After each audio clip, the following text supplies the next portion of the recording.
हरे कृष्णा। मैं आपको दशा माता की छठी कहानी सुनाने जा रही हूँ। आप ध्यानपूर्वक सुनिएगा।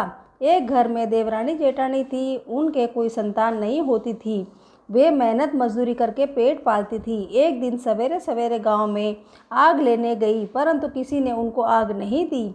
उस दिन गांव भर में दशा रानी का पूजन था। दोनों घर आकर कहने लगे कि आज तो गांव भर में दशा रानी का पूजन है, कोई आग देती ही नहीं, क्या किया जाए। आखिर जेठानी बोली कि कुछ हानि नहीं, आज हम लोगों का भी व्रत ही सही। शाम को जब आग मिलेगी तब रसोई बनाकर भोजन कर लेगी। संध्या के समय जेठानी अपनी एक पड़ोसन के घर आग लेने गई और पूछा कि दशा रानी का पूजन करने से क्या होता है। उसने जवाब दिया कि जिस बात री इच्छा करे गंडे लिए जाए वह इच्छा पूर्ण होती है। तब जेठानी बोली कि बहन, अब की बार जब गंडे पड़े तब मैं भी गंडा लूँगी। जेठानी आग लेकर पड़ोसन के घर से बाहर निकली ही थी कि गाय चरकर आती हुई दिखाई दी। ग्वाला पीछे पीछे आ रहा था। उसके कंधे पर एक बछड़ा था और एक गाय उसको चाटती हुई उसके पीछे पीछे आ रही थी। पड़ोसन ने पूछा कि भैया, तुम्हारी गाय पहली ही ब्याई है या दूसरी तीसरी? उसने कहा कि पहली। पुनः स्त्री से पूछा कि बछड़ा या बछिया? ग्वाला ने जवाब दिया कि बछड़ा है। तब पड़ोसन ने जेठानी से कहा कि लो, अब घर आकर दशा रानी का गंडा ले लो। 9 दिन तक कथा कहानियाँ सुनना, 10वें दिन सिर से स्नान करके पूजन करना। दशा रानी तो 10 दिन के भीतर ही तुम्हारा मनोकामना पूर्ण करेगी। उसने अपने घर जाकर देवरानी को भी यह बात बताई। दोनों ने दशा रानी के गंडे लिए। मनौती मनाई कि हमारे संतानें पैदा होगी तो हम सुहागिने नियत कर विधि विधान से व्रत पूर्ण करेगी।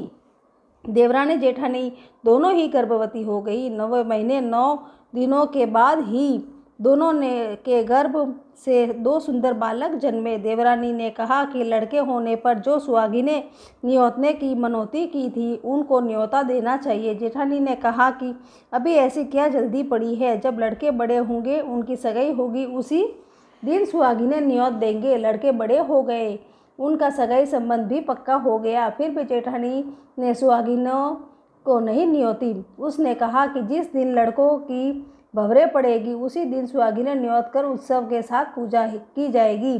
तब देवरानी बोली कि बहन, तुम चाहो तब करना, पर मैं तो मंडप के दिन ही सुहागिने न्योतूंगी। देवरानी ने जैसा कहा था वैसा ही किया। उसने मंडप के दिन ही सुहागिने न्योत दी, परंतु जेठानी ने कुछ भी परवाह न की। बारात सजा कर दोनों दूल्हे ब्याहने के लिए चले।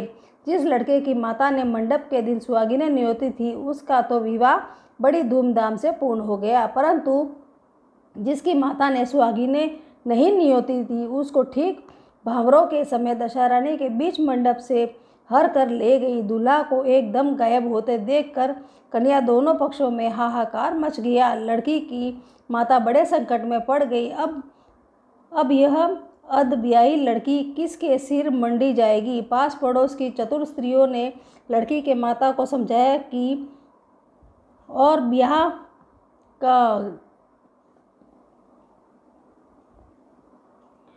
ब्याह का जो सीधा सामान बचा हुआ था उसे उसी लड़की के हवाले कर दिया। लड़की मंगते भिखारी को सदा व्रत देने लगी। एक दिन एक साधु तीर्थ यात्रा करता हुआ उसी गांव की ओर आया। गांव से बहुत दूर घने जंगल में एक बड़ा पीपल का पेड़ था। लोग उस पेड़ को पारस पीपल कहते थे। उसी पेड़ में दशा रानी का वास था। साधु चलता चलता शाम को उसी पेड़ के नीचे ठहर गया। वहाँ अंधेरा हो गया था। जब दिया बाती का समय हुआ तो झाड़ूदार ने आकर उसी पेड़ के पास मैदान में झाड़ू लगाई। फिर भिश्ती ने आकर जमीन छिड़की और माली ने आकर फूल बिखेर दिए। तब अनेक देवता अनेक प्रकार की पोशाकें पहने हुए आकर यथास्थान बैठने लगे। सबसे पीछे स्वर्ग से राजा इंद्र का सिंहासन उतरा। उसी के साथ अनेक अप्सराएं साज समान सहित वहां आई और इंद्र के सिंहासन के सामने नाचने लगी। उसी समय दशा रानी उस अधब्याहे लड़के को गोद में लिए पीपल के पेड़ से उतरी। इंद्र के साथ साथ स्वर्ग से एक स्वरु गऊ भी आई थी। उसने 2 कटोरा दूध दिया। लड़के ने अधब्याही के भाग का 1 कटोरा दूध अलग रख दिया। और एक कटोरा दूध पी लिया। जब तक नाच तमाशा होता रहा, दशा रानी लड़के को गोद में लिए बैठी रही। सवेरा होते होते देवताओं का दरबार भंग हुआ। साधु भी वहाँ से चलकर गांव में चला गया। वही साधु गांव में भिक्षा मांगता मांगता उसे अधब्याई लड़की के घर आया। लड़की ने उसके लिए भोजन तैयार किया। बाबा जी भोजन करने बैठे, तब लड़की ने 3 पतले परोस कर एक को अधब्याए वर के नाम से अलग सर का दिया। एक पत्तल बाबा जी के सामने परोसी और एक पत्तल उसने सामने रखी।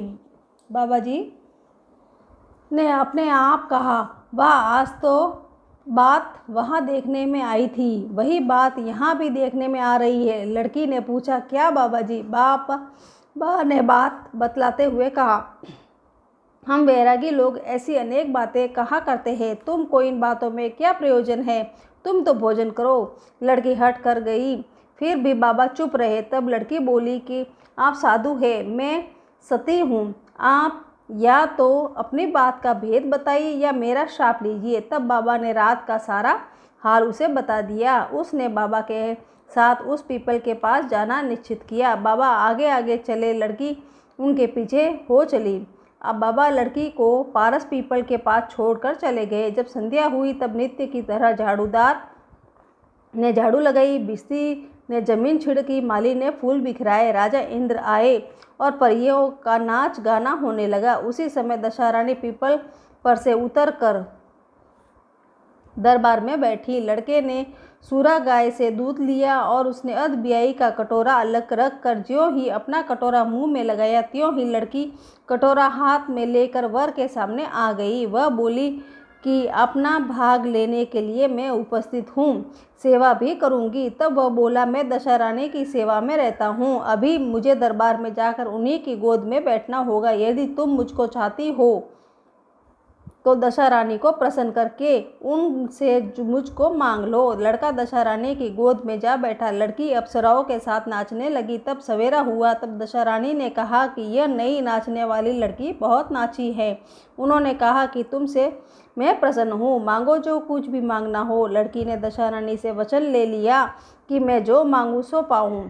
जब उसने दौड़कर अपने पति को पकड़ लिया और कहा कि मुझे यही चाहिए। दशा रानी ने कहा, तूने मांगा तो बहुत, परंतु मैं वचन दे चुकी हूँ, इस कारण तेरा वर तुझे देती हूँ। राजा इंद्र ने दशा माता से पूछा कि भगवती, यह सब क्या भेद है, जरा मुझे भी बताइए। तब दशा रानी बोली कि यह लड़का मेरे ही वरदान से पैदा हुआ था। इसकी माता ने मनौती मानी थी, जब लड़का पैदा होगा तब सुहागिनों को न्योता दूंगी, परंतु उसने आज तक अपना वचन पूरा नहीं किया। इसी कारण मैं इसे अपने दिए हुए बालक को विवाह मंडप से हर लाई थी। यह इसकी अर्धब्याई स्त्री है, परंतु पतिव्रता है। इसी कारण यह देव समाज में पहुंचकर मुझसे अपना पति छीन लिए जाती हैं। दशा रानी के ऐसे वचन सुनकर इंद्रादि सब देवता ने वर कन्या के ऊपर फूल बरसाए। तब तक साधु बाबा भी वहां आ गए। साधु बाबा, उसके पीछे दूल्हा और उसके पीछे लड़की, इस प्रकार तीनों गांव की ओर चले। जब वे लोग गांव के समीप पहुंचे तब लोगों ने लड़की के पिता को खबर दी कि तुम्हारी लड़की अपने दूल्हा के साथ वापस आ रही है। जिस दिन लड़की चली गई थी, प्रथम तो उसी घड़ी से वह लज्जा के मारे घर से बाहर नहीं निकलते। ज्यों-ज्यों और भी नई बातें सुनने में आई तो उसके किवाड़ बंद कर लिए थे। उसने समझा कि लड़की बाबा के साथ साथ आ रही होगी। उसी संबंध में लोग मेरा उपहास कर रहे हैं, किंतु जब गांव के गणमान्य और प्रतिष्ठित लोगों ने भी उसे वही बात कही तब वह बाहर आया, और जब उसने दरवाजे पर सचमुच लड़की के साथ दामाद को खड़ा देखा तो उसकी प्रसन्नता का पार न रहा। लड़की ने अपनी माता से कहा कि पहले वर के घर से सुहागिनों को न्योता बारात यहाँ आनी चाहिए। अतः लड़की के पिता ने लड़के के घर खबर भेजी। वहाँ सुहागिनों को न्योत कर बारात चली। बड़ी धूमधाम से ब्याह हुआ। वर वधू दोनों अपने घर गए। तब से फिर से लड़के की माता ने सुहागिनें न्योती। दशा रानी ने जैसा सती की दशा फेरी, वैसे ही वह कथा के श्रोता, वक्ता आदि सभी का कल्याण करे। इस प्रकार मैंने छठी कथा भी पूरी हुई। हरे कृष्णा। जय बोलो दशा माता की जय।